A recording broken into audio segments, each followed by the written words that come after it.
একদম সহজ পদ্ধতিতে আজকে আমি তোমাদের সাথে শেয়ার করতে চলেছি খাসির মাংসের পাতলা ঝোল আলু দিয়ে। তো হ্যালো বন্ধুরা, গুড মর্নিং। কেমন আছো সবাই? আশা করছি ভালো আছো, সুস্থ আছো। আমিও বেশ ভালো আছি। আমি মশলাটা করে নেব। এখানে বেশ কিছুটা রসুন নিয়েছি। রসুন, কাঁচা লঙ্কা, পেঁয়াজ, আদা এগুলো সব আমি মিক্সিতে পেস্ট করে নেব।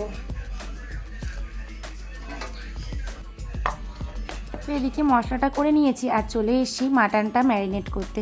তো মাটনটা পরিষ্কার করে ধুয়ে নিয়েছিলাম আর এর মধ্যে দিয়ে দিলাম হলুদের গুঁড়ো আর পরিমাণ মতো একটুখানি লবণ। আর লবণটা তো পরিমাণ মতনই দিতে হবে। আর এখানে দিয়ে দিয়েছি আদা, রসুন, কাঁচা লঙ্কা এবং পেঁয়াজ বাটা। তো কিছুটা দিলাম আর কিছুটা রেখে দিলাম তেলের মধ্যে দেবো বলে। তো যাই হোক, আর এর মধ্যে দিয়ে দিচ্ছি আমি একটুখানি লাল লঙ্কার গুঁড়ো কালারের জন্য। তো এটা কালার প্লাস ঝাল দুটোই হবে। আর এর মধ্যে দিয়ে দিচ্ছি পরিমাণ মতো সরিষার তেল। তো সরিষার তেলটা দিয়ে ভালো করে কিন্তু আমি এটাকে ম্যারিনেট করে রেখে দেবো বেশ কিছুক্ষণের জন্য। কড়াইটা বসিয়ে দিয়েছি আর কড়াইটা গেছে গরম হয়ে।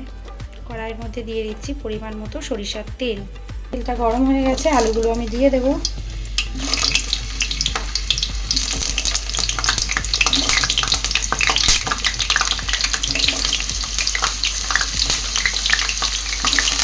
লবণ আর হলুদ দিয়ে ভালো করে আমি আলুগুলোকে ফ্রাই করে নেব।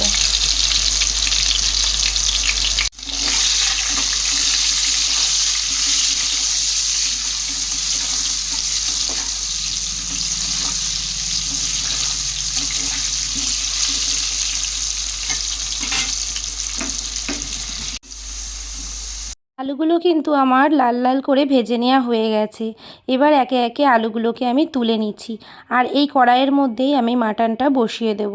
তো দেখতেই পাচ্ছ বেশ কয়টা আলু দিয়েছি, কারণ আমরা কিন্তু চিকেন বা মাটনের সাথে আলুটা খেতে বেশ পছন্দ করি। তো এখানে দেখো এই কড়াইয়ের যে তেল ছিল তার মধ্যেই দিয়ে দিলাম জিরে ফোড়ন আর দিয়ে দিলাম আস্ত গরম মশলা। তো আর দিয়ে দিচ্ছি পেঁয়াজ কুচি। তো পেঁয়াজ কুচিটা দিয়ে ভালো করে আমি ভাজা ভাজা করে নেব। ওদিকে তো আমি পেঁয়াজ বাটা কিছুটা দিয়েছি আর এখানে কিছু সরু সরু করে কুচিয়ে রাখা পেঁয়াজ দিয়ে দিলাম। তো মাটনে কিন্তু পেঁয়াজটা যতটা বেশি দেওয়া যায় মাটনটা কিন্তু ততটাই ভালো লাগে। তো আমি পেঁয়াজের পরিমাণটা একটু বেশিই দিয়েছি।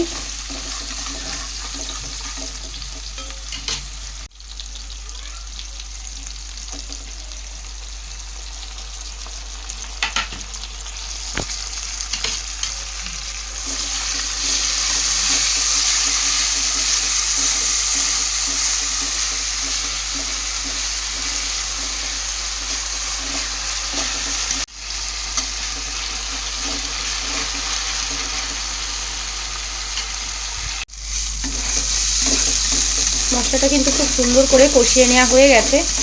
এরপর এর মধ্যে দিয়ে দেবো আমি ম্যারিনেট করা মাটনটা।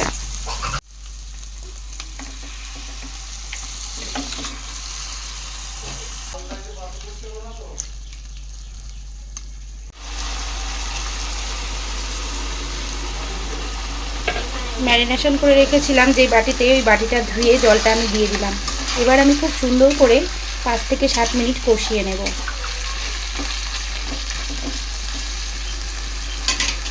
5 মিনিট পর দেখো কত সুন্দর তেলটা ছেড়ে দিয়েছে মাটনের থেকে। তো এবার আমি আরও 5 থেকে 7 মিনিট ঢাকনি দিয়ে তারপরে কষিয়ে নেব।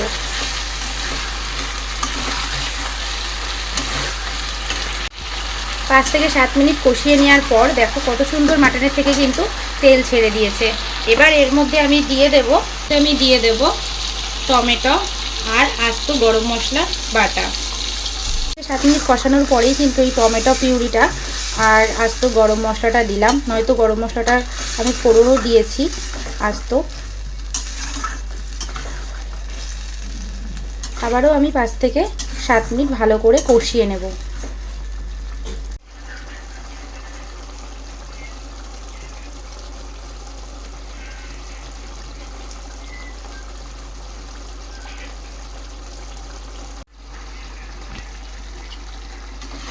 আবারও আমি 5 থেকে 7 মিনিট কষিয়ে নিয়েছি। এরপর আমি এর মধ্যে কিন্তু আলুগুলো দিয়ে দেব। এরপর মাটনের মধ্যে ভেজে রাখা আলুগুলো আমি দিয়ে দিলাম।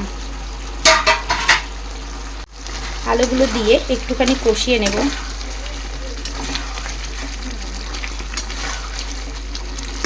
তো মাটনটা কিন্তু দুইভাবে রান্না করা যায়। এক তো কড়াইয়ের মধ্যেই ভালো করে ঢেকে 20 থেকে 25 মিনিট ফুটিয়ে নিলেই মাটনটা রেডি হয়ে যাবে, নয়তো প্রেশার কুকারে রান্না করে নেওয়া যেতে পারে। 2 থেকে 3টে সিটি দিলেই পুরোপুরি মাটনটা রেডি হয়ে যাবে। আর আমি কিন্তু আজকে মাটনটা সিদ্ধ করে নেব প্রেশার কুকারে। তো মাটনটা ভালো করে কষিয়ে নিয়েছি, আর এখানে দেখো একটা প্রেশার কুকার নিয়ে নিয়েছি, তার মধ্যেই কিন্তু মাটন আর এই যে আলু দিয়ে যেটা কষিয়েছি কষাটা দিয়ে দিলাম। তারপরে এর মধ্যে আমি একটুখানি মাটনটা আমি প্রেশারের মধ্যে দিয়ে দিয়েছি। এবার এটা আমি সিটি পড়া পর্যন্ত অপেক্ষা করব।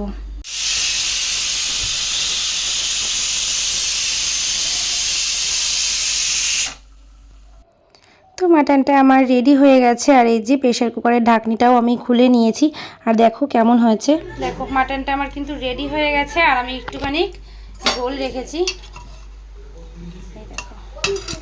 আজকের রেসিপিটা তোমাদের কেমন লাগলো কমেন্ট করে জানিও, আর ভালো লাগলে প্লিজ একটা লাইক কমেন্ট করে দিও। যারা নতুন এসছো আমার চ্যানেলটাকে সাবস্ক্রাইব করে দিও। এই মাটনের রেসিপিটা দুপুরবেলা গরম ভাতের সঙ্গে একদম জাস্ট জমে যাবে। তো আমি দুপুরবেলাতেই এটা রান্না করে নিয়েছিলাম গরম ভাতের সাথে খাওয়ার জন্য। তো কেমন হয়েছে রেসিপিটা আরও একবার বলছি, জানিয়ে দিও। তো চলো আজকের মতো এখানেই ভিডিওটা শেষ করছি।